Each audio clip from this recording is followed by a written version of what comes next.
Assassin's Creed Shadows has been kind of the big controversy in gaming right now, and I've given it a lot of thought. And I really think it's my concern, just to make this abundantly clear, my concern with the issue around Assassin's Creed Shadows is much more about the discussion, the dialogue, the discourse surrounding this game, and less about the decision on Ubisoft's part to have Yasuke be one of the two playable protagonists in the game. So Yasuke is a historical figure, a black samurai. There's been lots of debate about what his actual role was in 16th century feudal Japan. Was he a samurai? Was he a retainer? Was he both? Does it really matter? I say no. Obviously, Assassin's Creed games are based on historical eras, but have very little historical reality. They are fiction, works of fiction, with, the whole underpinning of the games being this, eras long conflict between the assassins and the Templar, including all this crazy simulation stuff, right? In the modern era, where the modern day characters go into the digital memories of these characters. Excuse me. So I don't really care what Yasuke was historically. I think it's interesting. The discourse is interesting because my first thing that I ever said about this was quote tweeting another person on Twitter who I wasn't familiar with, who basically claimed that if you have any problems with Yasuke being in the game, you must be racist. Now, up to this point, I hadn't really even considered it that much. I was a little surprised to see Yasuke, and I thought, oh, that's odd. You'd think the first Japanese game in the series would feature only Japanese playable characters, right? Just like, let's say, Odyssey or Valhalla. In Odyssey, you could be a male or a female ancient Greek character. In Valhalla, you could be a male or female Viking, Norse character. And then in older games, there were not always the option of playing male or female, but they always had something to do with that era and that geographical area, right? So even a game like Black Flag, where you play a white dude, you're in the golden age of pirates. So the pirates themselves were often white, especially the captains, right, of these pirate ships. And a lot of the, excuse me, I got a little something in my chest. But a lot of the pirates in that era, of course, were, either English or Spanish. There was a lot of sort of paramilitary stuff going on there. Paranaval? Anyways. So by and large, in Assassin's Creed, you expect these games to have some sort of, the protagonist to be linked to that era. In Assassin's Creed 3, Connor is Native American, for instance. Makes a lot of sense. I didn't see any controversy over that. I didn't see any controversy over Bayek being, Egyptian, or Adewale being black in Assassin's Creed Freedom Cry, which is a standalone DLC for Black Flag. Adewale is an NPC character in Black Flag who's so popular they made a game out of him. He was the first black assassin in this series. I also pointed out that there have just been no East Asian assassins in the mainline series outside of the 2D side-scrollers. So there has been, there have been Middle Eastern, North African, black, lots of white characters, Italian, French, English, lots of, but no Japanese. So I thought it was a little odd, just a little odd, that it wasn't the choice between a Japanese man or Japanese woman. I do see why they've chosen Yasuke beyond. I think, there's a certain contingent that says the only possible reason that they chose Yasuke was for this diversity, equity, and inclusion stuff, right? It's only because Ubisoft is being woke and trying to appeal to woke people. I think that's a little like saying the only reason you're upset about Yasuke is because you're racist. I don't think these very strident claims, the only reason they've done this, the only reason you think this, are valuable. And I think that I made a video the other day about how talking about video games is exhausting because every single debate devolves into this kind of argument where everyone's evil. Well, the other side, their motives are bad, and our side is good and noble. So on the woke side of things, right, everybody who is upset about Yasuke is a racist. Now this is unhelpful because there are actually racists upset about this. But now everybody who has anything to say about the matter is racist. So even if you are a Japanese person and you're like, hey, I feel like there's a lot of, erasure of Asian men in video games and in media, especially Asian men. And here we have it again, right? A Western video game developer has erased the Asian man from this game and put a black man there instead. Even if you're saying that, you're not saying I dislike black people. I won't, you're just saying this bothers me. You're a racist now. And that's not helpful. But it's also not helpful to say that the only possible reason that this sort of thing is included in games is because of woke. Woke this, woke that. Shut the fuck up. It gets so tiring.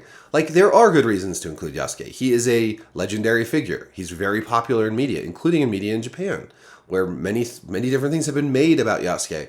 He's a blank slate because we know very little about him, so he makes for a really good character. And he is also sort of the stranger in a strange land, which is a useful storytelling trope, right?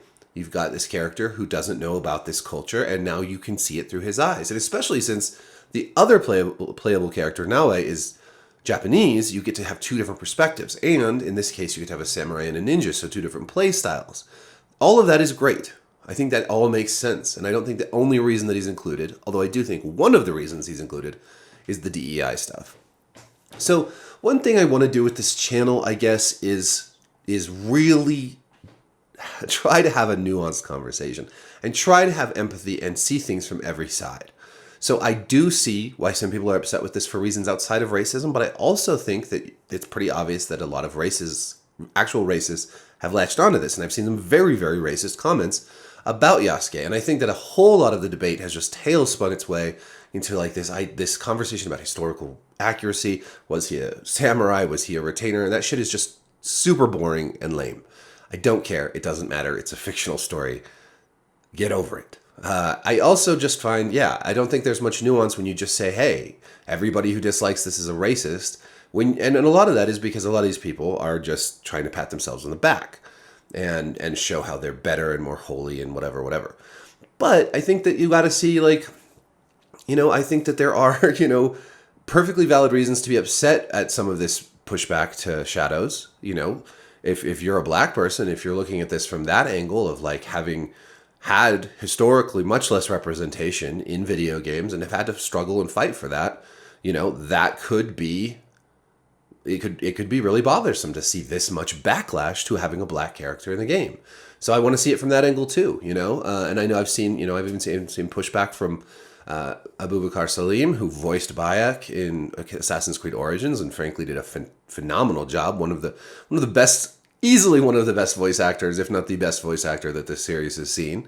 And seeing him, kind of take this personally, that makes me think, how are we responding to these kind of debates? Are we responding with enough care and enough empathy to where other people's perspectives?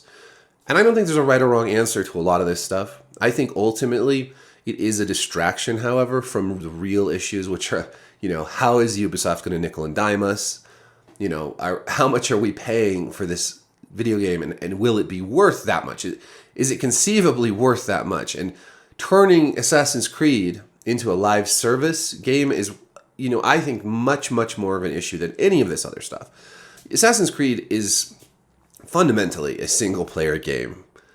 To have all this season pass crap, to list that shit at $130 on Ubisoft Connect and on PlayStation Store and everything is crazy, and much, much more.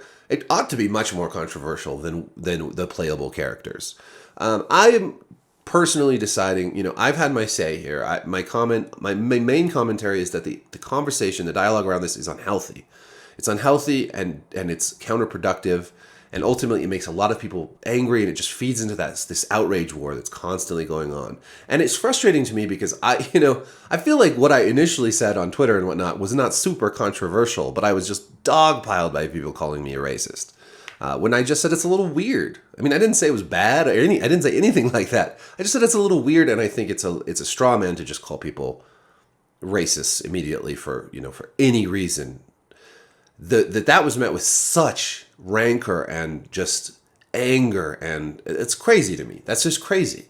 You know, like, I don't know what to tell you. Like, I am actually not racist. I love all sorts of things from all sorts of cultures. I've really been arguing for a more authentic and sincere diversity than I think we're getting from these sort of the bots on on the corporate diversity side of things, you know.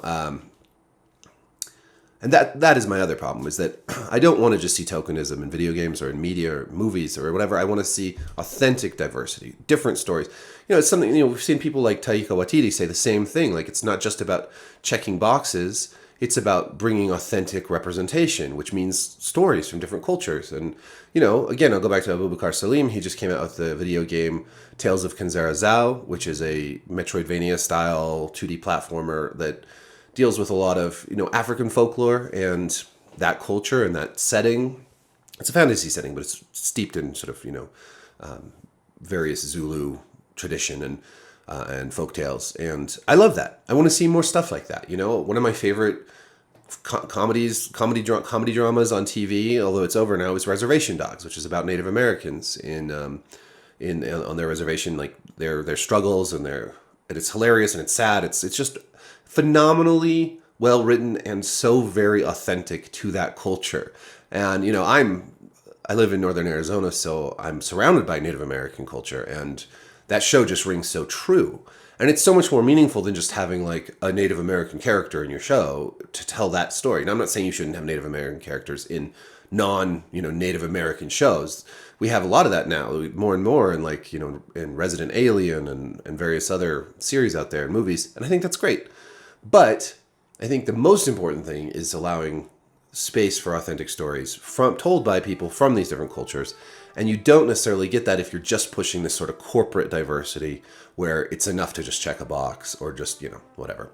So I always wish we could have more of a nuanced conversation about this. And it just seems to me that with the attitudes especially in video games, but across media and across the, you know, culture right now, it's just so much easier to just label people and not hear what they have to say and not have any empathy for where they're coming from. And that's a problem. That's a problem that's bigger than, you know, Yasuke being in Assassin's Creed Shadows. That's a problem bigger than a lot of this stuff that seems to like occupy our brains and our time and our tweets and everything else. I want to also, I'm gonna do a video on the Harrison Butker speech, the kicker from the Kansas City Chiefs, who spoke at the Benedictine College and caused a lot of consternation online. And I think that's another topic where we can kind of look at it through hopefully this lens of like empathy and understanding rather than just judgment and outrage. So that's kind of, I'm hoping will be my next video. And then there's just so many new games I want to talk about and shows and movies. We've got the new Mad Max coming out, which I've already seen people on the right like judging by its cover. You know, I saw Melanie Mack, who frankly has gone completely off the rails, just like into fucking cartoon villain territory, but talking about how it's going to be super woke and blah blah blah. And it's like, I don't know, like at first I thought it looked bad by the trailers, but it's gotten really good reviews, and I actually think maybe it'll be fun, so I'm gonna go see that, and I'll talk about that also. But just because IGN gives it a 9 out of 10 or whatever doesn't mean it's going to be bad. That's such childish thinking. So anyways, I'm getting off course here. Thank you for watching. Like, subscribe, hit the notification bell, and I will catch you next time. Peace.